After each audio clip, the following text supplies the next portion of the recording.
talks Impact Wrestling. It's Slammiversary week. We're on episode 2. Yesterday we talked about the 2019 Slammiversary incredible pay-per-view main event in agenda, Tessa versus Sammy. Absolutely remarkable. Today we are going to go a little back further in time and we are going to look at Slammiversary 2011, Bully Ray versus AJ Styles. Now, the thing about it is this match has importance as well. It shows a development stage for AJ Styles and it shows a new start for Bully Ray.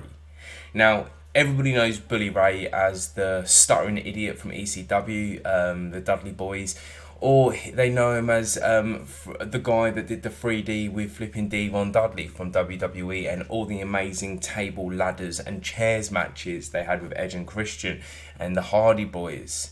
Okay, but no one knows Bully Ray really at this time period, because even when he went into Impact, he was a tag team. No one knew him as the singles wrestler. Yeah, he was by this point he was developing something, but no one knew him as that. And it's also the same with AJ Styles. Everybody knows him as the high-flying X Division dude that can hit phenomenal forearms off heights, and he can do some great high-flying luchador sort of style concepts. But they don't know the hard-hitting man that later in AJ's career, Ring of Honor, okay, WWE, New Japan, where he adopted a hard hitting. But this is an early look, an early stage, okay, at what both of these wrestlers' development stages went at. Now, the rivalry was quite simple at this point. Bully Ray power bombed Styles and really hurt him, and he was out for a hell of a long time. Styles returned at Lockdown 2011 and basically jumped Bully Ray. Okay, and that is the context. Small context, small narrative. And they both ended up agreeing to have a last man standing match. Now, a last man standing match, there's many different sort of like concepts of that. You can have a last man standing death match. I think there's something called a last man standing match Texas as well, which is slightly different in the rules. But their match fundamentally was just about count outs and a knockout, and a pin, I suppose. And these two men would have to go hard and they would have to go powerful. Alright? And that is why this match is the second of the week, because of development. Yesterday's match with Tessa Blanchard versus Sami Callihan was about firsts. A first intertender pay-per-view main event match. Today is about development of two wrestlers that already were solid in the wrestling world in that concept. But let's get on with it. I'm just going to apologise because I'm doing this very early in the morning. The reason why I'm doing this early in the morning, let me just tell you this. I've got 4 beautiful and incredible kids. I have to do the school run. I've got a couple of meetings to go to. And then I have got a kind of hard afternoon of graft. So it is 6:30 in the morning or 6:45 in the morning. So this is why I'm recording a bit early. So if I have any walk-ins into, because this is my bedroom, this is the office side of the bedroom, if I have any walk-ins or anything like that, don't worry about it, just ignore them. But we will talk about this absolutely incredible match. We will watch along, and it is starting at the moment when Chrissy is announcing Bully Ray. Let me just take the sound off.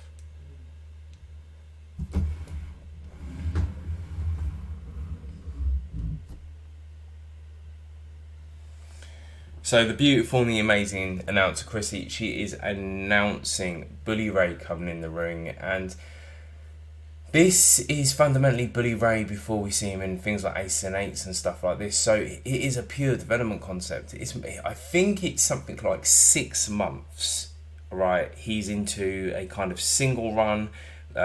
He's left the tag team scene. So Bully Ray is looking for himself. At this particular time as well, you noticed with Bully, he had lost a lot of weight, he had piled on a lot of muscle, and he was looking good. And over the next couple of years, to about 2013, you see how much weight and you see how much muscle he's lost and piled on. He chases the announcer pretty much out of the ring, doing his typical threatening behaviour, scaring people off. Alright, he's scaring the announcers, he's scaring the referee's standing in front. He is being an arsehole.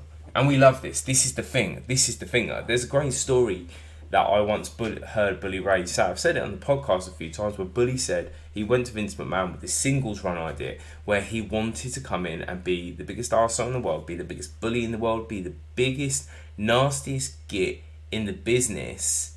Okay, alright? And Vince turned it down because the Dudley Boys at that point were seen as a comedy duo, alright, in a lot of ways. And there's nothing wrong with that. I love comedy wrestling. I love comedy duos in wrestling as well, alright?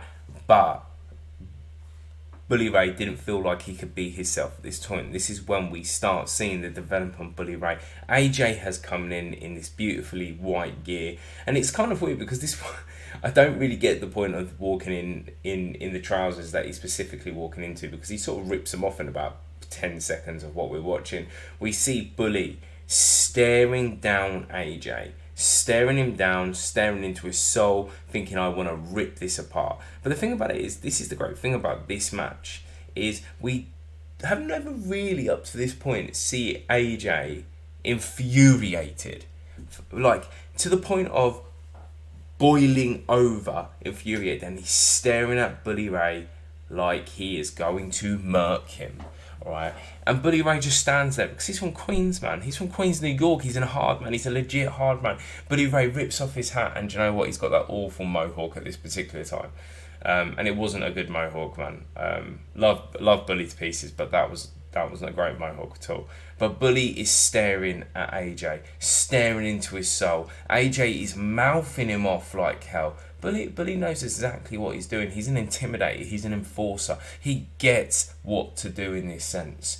And he is just waiting for that moment to crush AJ at that sense.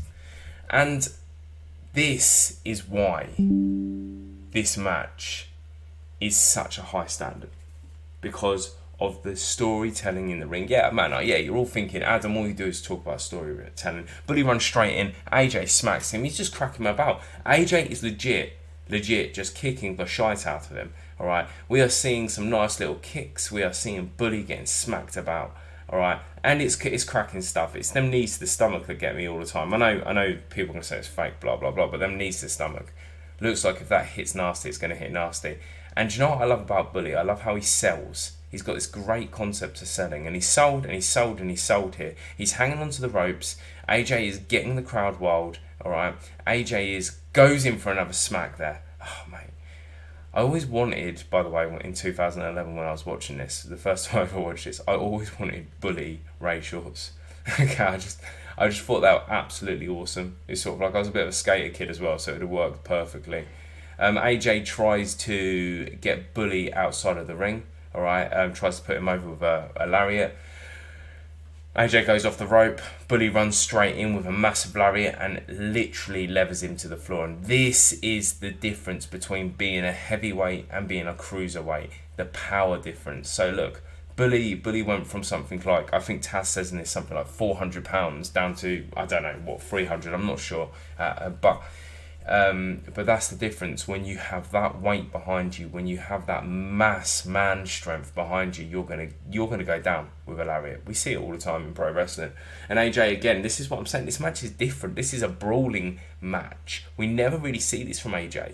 Okay, and we see this. This is sort of Bully Ray's sort of style that he adopts and adapts all the way through his career. But we never really see this from AJ.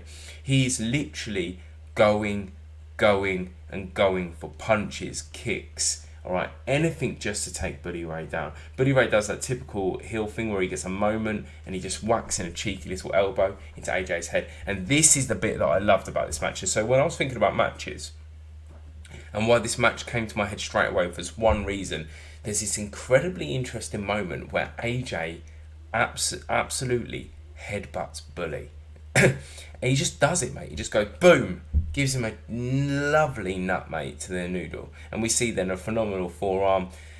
Bully's being thrown around the ring at this point, and I'm not sure if it's actually doing overly much, because Bully gets these great little moments where AJ's just run at him, Bully's just kicked him in the stomach. He goes for a sort of like smack to the face, misses it, and then gives him a little elbow drop.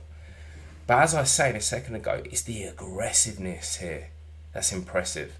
Alright, from AJ. AJ is a singles competitor king. He has done this for a fair time period. But this is why I think this match is very special. It's a development stage. AJ, later in his career, did adopt more of a... His WWE career currently is a brawling. He's a big brawler. Okay, and then we see Bully Ray has thrown AJ off the ropes. Okay, and done this massive kind of back... thrown him in the air and basically smashed himself in the back in a slam. And then we're seeing Bully Ray doing his typical stuff. He's whacked him into the corners, and his aggressiveness at this point, when he's running in belly first, that stuff always that makes me dead nervous. Look, I'm a tiny little guy. I think Bully Ray must be something over 6'4", so 6 foot at least. So it must have caned. And now Bully Ray is going in for them big, hard overswing punches, and he's taking him into sort of like a wrist lock, elbow, and AJ is down. AJ's arm's hurting at this point. And Bully Ray does the very, very clever thing. AJ's world is the ring. Bully's world is outside of the ring. So we think about his ECW time period. His world was outside of the ring, and he could work outside of the ring, and he knew how to do it. But he gets the steps at this point, so he knows how to specifically use the space around the ring to his bloody advantage. And this is what I was saying, where we're seeing AJ's career develop more into a brawling style. We see that flipping with what he does currently in WWE. At this match, we're seeing the development of a legit star being Bully Ray. And Bully Ray would never have been able to do this in WWE. I like this bit. He's got on the rails where the fans are. Bully Ray's sort of grating AJ's head really, really hard against them rails. But yeah, as I was saying, I believe personally in WWE you would have never been able to see him do the stuff that he was allowed to do in Impact, later Ring of Honor, NWA. And he has thrown AJ in the air, banged his head off the stairs. Darn. I always think that looks really hurts more than sort of like wrestlers make it out to be sometimes. AJ's on the floor now. AJ's on the floor. Bully again is working this steel. Oh, yep, he's working them steel steps amazingly, absolutely incredible. It's that ring brain. We always say, I mean, I'm British, so we like football, soccer, whatever you want to call it. We always say about football brain, but there's a lot of wrestlers that have ring brain and sort of like ring ability in that sense. And Bully has got this, and we see this in his tag team time period, but we see this more when he develops himself into a single star. And I love that moment right there where I was just watching, with Bully Ray basically put the stairs over AJ, and he was standing on top of the stairs. And look, man, at the end of the day, they can be stainless steel, the lightest things in the world, but that's still gonna hurt. And then he throws AJ into the ring post, working the ring, working his world, understanding what he has to do to win this match. This is a last man standing match.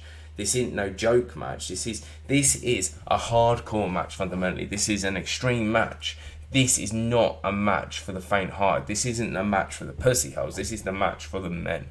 And this is why Bully Ray here is developing his skills, okay, to become a single star. Long-term storylines, man. Long-term storylines. And this is a moment, again, where I remembered AJ's headbutt. The moment where I see Bully flipping sort of like chop AJ. And it's like, darn, man. Darn. Fucking hell. It was like, do you know when you were at school and you like smack people and this sort of like the back of the hand sort of stuff? It's that kind of stuff, but he did it with his front hand. It's sort of like, you can tell that stung, and you can tell in his chest. And at this point, AJ's getting himself out up. He's like, look, man, you think you're a man, I'm a man. Go and hit me, crack me, do it. Does it again, mate. AJ's on his arse. AJ's on his arse. And I don't know if he actually says it, but it looks like he says, for fuck's sake. Alright, okay. you can see the fingerprints of Bully Ray, and it's brilliant. AJ is a beast, man. He takes it like a big man. He takes it like a trooper, and you gotta respect that. He takes that like a fucking trooper. Alright, and AJ puts his arms over the back of the ropes, and he's like, just do it again, smack me about again, bang, does it again. AJ's on his ass. Oh, flipping hell. Flipping hell, you got to respect that. You got to respect this version of AJ here, because he's moving from a high flyer. He's moving into a brawling style. He's walked into the ring with a brawler, with a big bad brawler, with a G of a brawler, and he has got to take this pain. And I think Bully Ray's kind of at a point where he's like, I'm not sure what else to do in that sense. Alright, AJ wants this. AJ wants to be slapped about. He's enjoying being slapped about. This is what he specifically wants. And we can see the marks on his chest. I'm watching this, I'm thinking, darn, the marks on the chest are real-time marks, man. Real-time marks. And Bully just goes for a flipping straight punch in the noodle, and AJ falls to the floor. God. And Bully's pointing at the referee, and he goes, count it, man, just count this. He's down, he's knocked out. This is like Deontay Wilder and Tyson Fury in the sense of 20 years before, like 10 years before, in the sense of AJ's got up. It's like a miracle. It's like God has got involved. There's in that sense, because he has got up after that convincing punch to the face. And look, Bully goes for more. AJ swings back in some mad right overhook. 2, 3. It's like he's going all rocking him. 4. Bully's still standing. He's a big chap, man. He's about 5. Bully's still standing, and Bully goes for the disrespectful slap in the face, and then we see one of them beautiful kicks to the head that AJ Styles is known for. And this is the difference. This is what I'm saying is the difference. We see glimmers of AJ, but we also see this massive brawling concept of what he does. Oh, and he's going for a spring forearm or forearm, bang, Bully's head. Bully's on the floor. It looks like he did the splits, to be fair, the way he's laying. And we are seeing the referee count out again. AJ's just looking. AJ's just staring. Just stay down, big man. Just stay down. Don't get up. Please don't get up. It was a cracking forearm or forearm, by the way. Okay. And Bully and going down. When you're that big, you can take a hell of a lot. Okay. AJ's gone to the corner. AJ is running as fast as he can. Alright. Bully gets a cracking little elbow to the head. And we see, interestingly enough, a nice little reversal where AJ just boots Bully in the face. And this is the interesting part. Is AJ, I'm assuming that he's going to go for a superplex. And AJ starts punching the head. 1, 2, 3, slaps, punch, just booming him in the head. And do you know what? I'm fairly convinced he's actually connecting at this point. And then we see Bully convert it into one of them pop-up power bombs, and bang, they're both down on the floor. Very similar to what happened around the time period when the rivalry came up. That power bomb that basically put AJ out for a little while. Refs counting.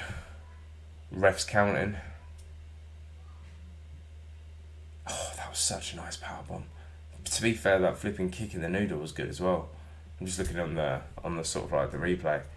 And they're both rolling out the ring. Clever thing to do. Roll out the ring. Try to get yourself standing. AJ's got himself standing up.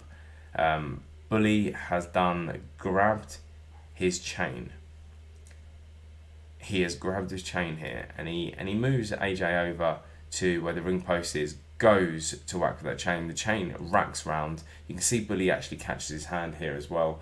Okay, I believe from what I remember, yeah, he does do it. AJ grabs the chain, wraps it around his knuckles, alright, okay, and he is going to go for a swing, big, massive Superman punch to Bully's face. But Bully ain't getting up, mate. Bully ain't getting up. There's going to be blood everywhere in a second. And you know what? I love how AJ falls into the crowd. I love how the crowds touch him. I love how the crowd generally want this lad to win. They want this lad to win more than anybody in the business. And I love how the cameramen keep zooming up to AJ, okay, and the marks on his chest. man, that's a nice punch. That was a really, really nice punch. And Bully's got blood all over his face. I mean, he crawled under the ring, alright, okay, alright, comes out with blood all over his face. AJ's still smacking him about. Bully looks like he's got tomato ketchup all over his head, alright, but it is blood just like. But it looks like it's very sort of like tomato, like Heinz tomato ketchup colour.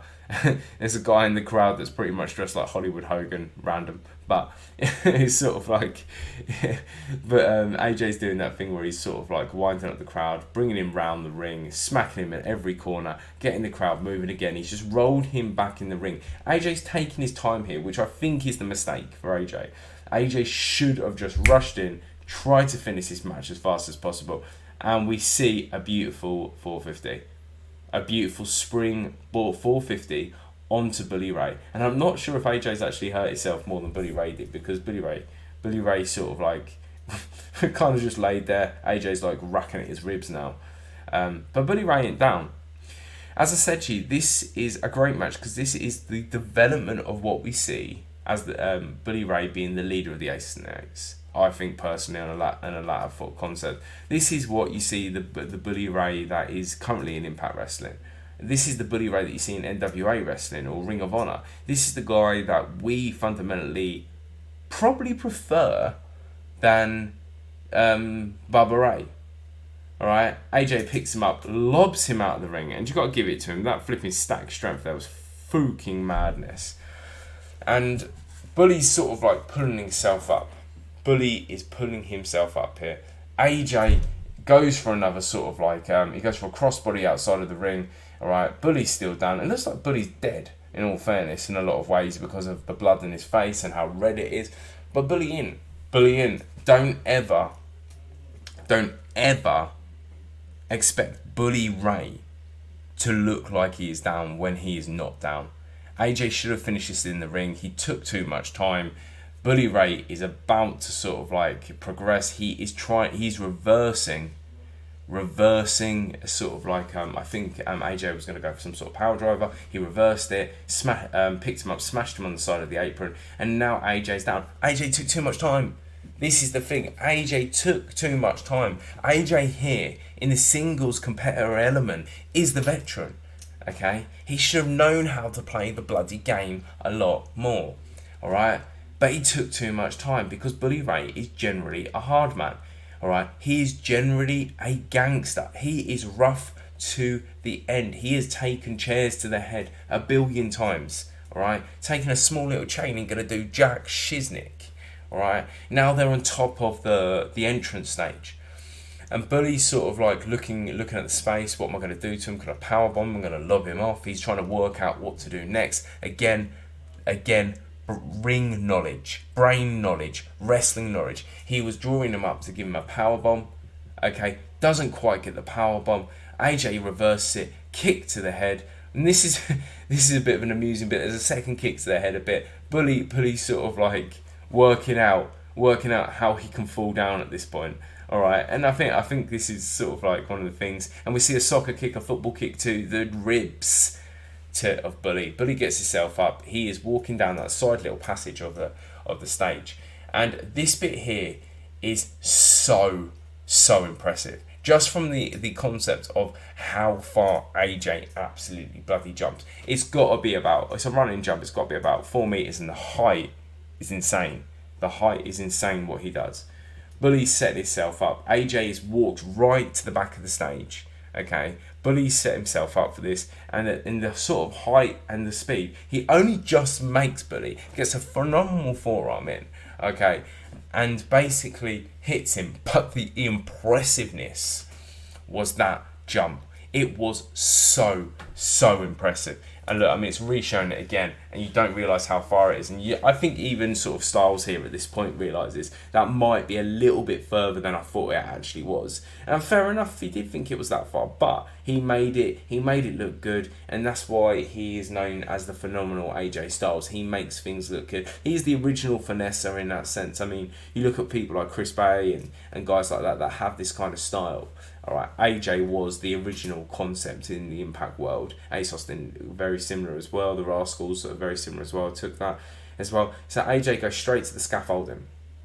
Now, we've seen many wrestlers fight on scaffolding before. No, he doesn't actually. He gets the table first, then he goes into the scaffolding. We've seen many wrestlers use tables and scaffolding a million times. In wrestling, Bubba, Bully, is fundamentally the table guy. Everyone knows him as the cable guy along with Devon Dudley. Devon, or Reverend Devon, or whatever you want to call the lad. Alright, okay? Or Father Devon, or Brother Devon, okay? And it's sort of like they're the table guys. So it's always that concept of let's show some disrespect. Let's get the table out. AJ smacks him about a few times with a chair, lays him down on the table, and in a second he's going to head to the scaffolding. And look, I think it's quite interesting because we've seen people like Jeff Hardy do this before. We've seen people like AJ do this before. There's probably a million wrestlers that have done this before, but I think it was more impressive than you actually think in a lot of ways, because what they do is they do a dead fall. It's not like they're jumping and falling. They're just falling. And I think that's the most impressive bit about this. He's falling. He gets about a quarter of a way up, and then he's like, fuck this shit, I'm going higher. And he goes higher, he goes up, I think he goes up one or two more. He goes up two more, and he just drops a major sized elbow on top of him. I mean, Bully takes a lot of force. It is killer. It's sort of like you can see Bully's hurting there because he's creased up. But you would be at that force, man. You would be at that force. Referee's doing the count here.